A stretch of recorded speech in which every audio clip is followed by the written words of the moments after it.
revolution of 1911 actually accomplished two important things. One is that it brought about the end of Manchu rule, about 250 years of Manchu rule from 1644 onwards. And the second is that it was in 1911 that there was a formation of the republican form of government in China. This revolution is also known as a bourgeois democratic revolution in the sense that it was led by the Chinese national bourgeoisie. And this revolution was the product of a series of movements, popular movements, movements of different types, which culminated in an anti-imperialist and anti-Manchu movement. But since it was led by the national bourgeoisie, and since this bourgeois class was very weak, both economically as also politically, so it had relations of two types with the foreigners and the feudal elements. On the one hand, it had developed contradictions with both of them, and on the other hand, it had also a proneness to compromise with them.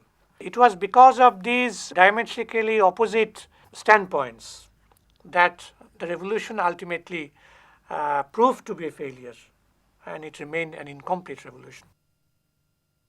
Now we know that after the signing of the Treaty of Nanking in 1842, a number of humiliating treaties were signed.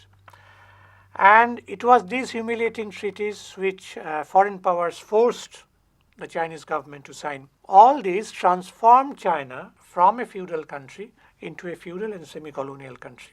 It would not have been possible for the foreign powers to transform Chinese society on their own unless they had accomplices within the country itself.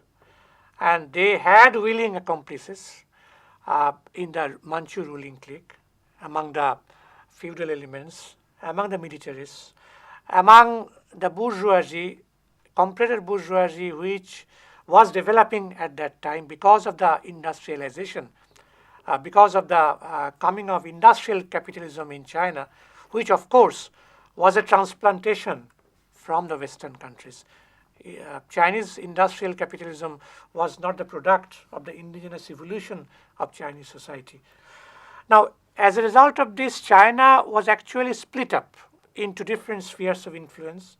It was, Western scholars say that China was like a watermelon, which was to be sliced up among various foreign powers, one region for one foreign power, another for the other one. So it was in this way that whole of China came to be divided into spheres of influence. As a matter of fact, the foreign powers forced China to open as many as 82 of our inland and coastal ports to their trade, and 16 areas were marked off as their concessions, that is, as their own areas, foreign territories, foreign enclaves, that is, foreign enclaves within the Chinese mainland.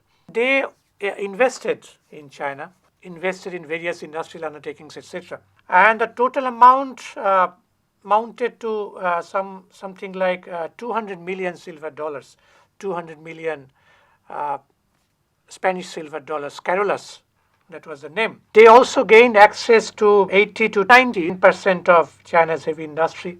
They also control communication network, whole transport.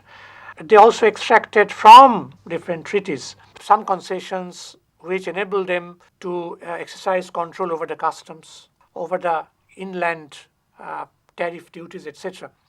So it was in this way that the whole Chinese economy, in some way or other, came under the control of different foreign powers, not just Britain, but many other foreign powers. In the last occasion, in the last episode, we have talked about the foreign missionaries. Foreign missionaries actually denationalized the Chinese people. The Christian missionaries came.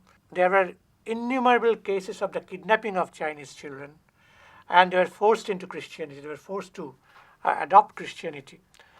And not just the children, but aged people also, young men, aged people. They also got themselves converted into Christianity. And as a result of this, there was something like a nationalization of the spirit of the body. That took place in China, which definitely hurt the Chinese thinking detrimentally to a very large extent.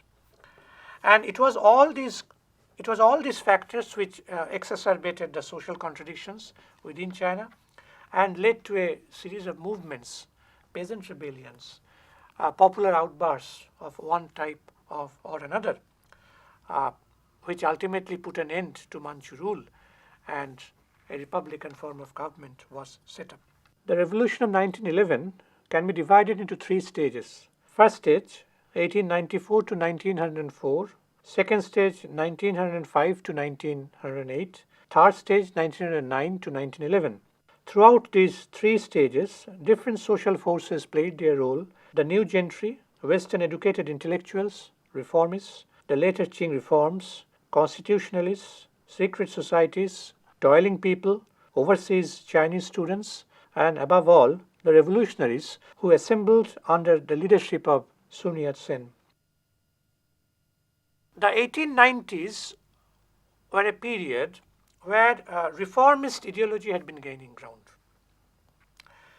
particularly among the Western educated intellectuals and commercial people who had been residing at that time in the partially westernized port cities. They were influenced by reformist ideology, by modern ideas. We can also refer in this connection to the War of 1884-85 with France, which again ended in the defeat of China and the signing of another humiliating treaty. At that time, Sun Yat-sen, along with his associates, they had been very busy preparing proposals for reform, which they presented before the powers that be at the Manchu ruling court. But those proposals failed to get any response from the government, from the Manchu government. And so Sun Yat-sen and his associates became frustrated. But it had also its silver lining, because Sun Yat-sen now realized that they would have to think about something else, and that what China needed at that point of time was a revolutionary overthrow of the existing society, particularly the Manchu rule, and that a republican form of government should be set up. Now, with that end in view, Sun Yat-sen set up his first society, Revive China Society, or Sing Chung Hui, in 1894 in Honolulu. Anti-Manchu popular outbreaks spread from one area to another, and Sun Yat-sen planned an insurrection in Canton, in the city of Canton, and in Hong Kong. It was Chien Hen Company. It was a commercial firm, no doubt, but actually it was operating on behalf of the revolutionaries. It acted as a legal cover of the Hong Kong branch of Sing Chung Hui, or Revive China Society. It served as a headquarters of the uprising in Canton. In fact, if one goes to Hong Kong, recently I had been to Hong Kong, and there are two restaurants which are there, where actually Sun Yat-sen met with his associates to plan his uprisings. The restaurants are there in the same manner. So it's a historical place, no doubt. Anyway, now Sun Yat-sen had been busy secretly to propagate his ideas about revolution, about the formation of a republican form of government among government officials, students, youth, secret societies, among Qing army, particularly those who were in Japan also. When he went to Japan, we'll deal with Sun Yat-sen later in another episode, not this episode anyway. And there was another group, a secret society group known as a Greenwood group. It was a group of armed rebel peasants near the city of Canton. Now, it was these forces which formed a social basis of Sun Yat-sen's revolutionary activity. In fact, there is a description of how Sun Yat-sen planned the uprising in Canton in a book by H.Z. Shifrin, but actually the plot was exposed, and Sun Yat-sen became a fugitive in China. He was declared an outlaw, and he had to leave mainland China, and he first went to England, London, and from there he traveled to other parts of Europe.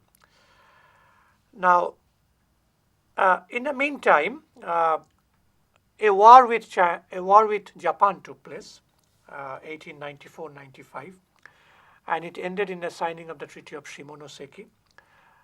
China, as always, had been defeated this time also, and this proved that the program of westernization, or the motto of learning from foreigners, were totally futile. Then, closely following this, there was the reform movement of 1898, and the failure of that movement also made people come to the conclusion that such movements would in no way bring about a permanent solution to the ills China had been suffering from. Now, meanwhile, one important development took place, and that development took place in Japan. Now, before July 1899, Western powers, not just Western powers, other powers, including China, enjoyed the right of extraterritoriality in Japan. It means that if a Chinese rebel was caught in Japan, then he would be arrested by the Japanese police and then handed over to the Chinese government so that they would be shifted to mainland China. So it was this right, this privilege, which enabled the Manchu government to gain the support, active support of the Japanese police, Japanese government, to catch hold of Chinese rebels, anti-Manchu dissidents who had been there in large numbers in Japan at that time. But after July 1899, it was no longer there. It was totally done away with. Now, this placed the Manchu rulers at a disadvantage, because henceforth Manchu rulers could not expect to get the support of the Japanese government to arrest rebel Chinese. But on the other hand, the dissident Chinese, students and youth, many of them were there, they now could move around freely and propagate their ideology openly without moving in a clandestine manner. So it was an advantage for the Chinese dissidents, and it was a disadvantage for the Manchu government. Now, meanwhile, events in China had been moving towards a national crisis. That was also a period when foreign aggressiveness was receiving no check. There was absolutely no check on foreign intrusion, foreign penetration. Railway concessions, mining concessions had been lavishly given. Russia was there, Germany was there, Belgium was there. All of them had their railway projects in their hands, in their pockets. And it was these developments which naturally disturbed Chinese life to a large extent. Because once you construct the railways, the railway lines are constructed from one part of the country to another through different regions, through different provinces. It also helped in the development of provincialism, because provincial spirit was affected because of the construction of railway lines, which are owned by the foreigners, under foreign control. And in fact, the condition was very much ripe for a revolutionary uprising. And we know that the Boxers raised the slogan of exterminate the foreigners. It was one of their main slogans. So the situation was very ripe during that period. Now, we have referred to the Xing Chung Hui, that is the Revived China Society, which was formed by Sun Yat-sen himself. But apart from Xing Chung Hui, there were at least two other societies which played positive roles in the revolutionary movement. One was Huang Fu Hui, or Society for the Restoration of China, and the other was Hua Xing Hui, Society for the Revival of Chinese Nation. It was these three revolutionary organizations which came to an agreement on some basic points, that is their anti-Manchu stand, that Manchu rule should come to an end, and that foreign control should also come to an end. Now, regarding foreign control, they were not very vocal, but the idea was there. Sun Yat-sen also not very vocal at that time against foreigners, but idea was there. Why this was so, we'll discuss either today or in the next episode. Anyway, but all of them agreed on this particular point, that there should be the end of Manchu rule, and unless there is a revolutionary uprising, there one cannot bring that about. There were secret societies were also very active at that time. There was another slogan which was raised, that overthrow the Qing and restore the Ming. Qing, that is the Manchu, restored the Ming dynasty, which was a Chinese dynasty, which is overthrown by the Manchus or the Qings. So there were many followers of the Ming dynasty who raised the slogan of overthrow the Qing and restore the Ming. And all of them combined, they extended their active support to all these revolutionary efforts. To bring about revolution, what was absolutely essential was to propagate their ideology. And for propaganda purpose, one needs to come out with periodicals. There should be broadsheets, there should be periodicals, publications of different types. In fact, revolutionary ideology was disseminated through publications of different types. There were 3 different types of publications.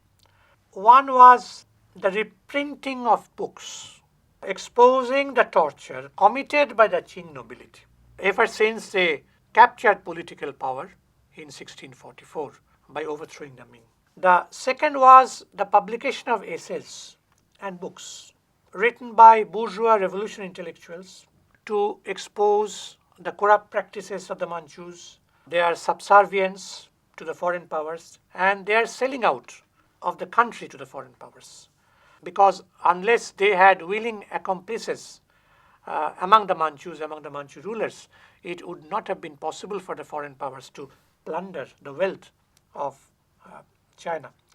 And the third was the compilation and translation of books of Western origin, books which are written in the capitalist West during their stages of bourgeois revolution, so that those could be pointed out in support of their movement. So they were looking not only towards their own heritage, but they were also looking towards the West to strengthen their own movement directed against that enemy, those enemies.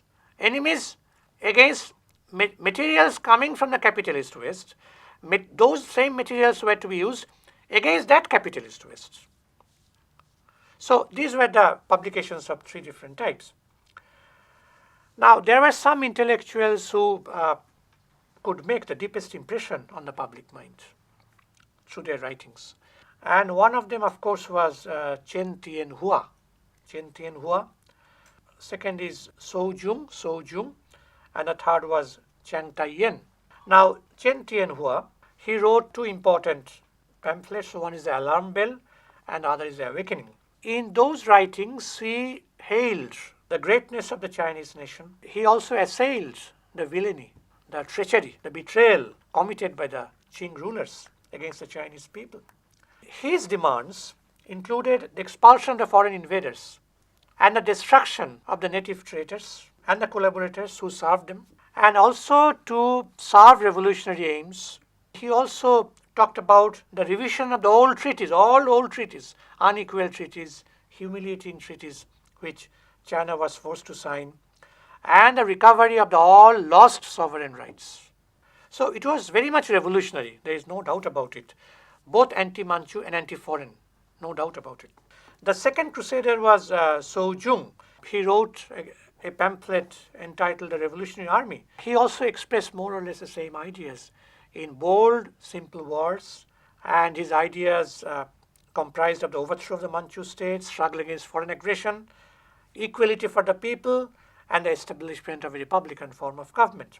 Like all repressive regimes, the Manchu government also resorted to state terror. It resorted to various repressive measures after being faced with such political and ideological attacks. One periodical, Kiangsi News, was banned. Kiangsi News was banned, and then the revolutionary forces came out with another magazine, Citizens Daily. As more and more periodicals faced rot, of the Manchu rulers, then people came out with more and more magazines, one after the other. All those literature, of course, they were banned, proscribed literature. I can refer to one example, Sao A Kuo. And in fact, he was so much influenced by the ideology that he got a copy of The Awakening, which was banned earlier.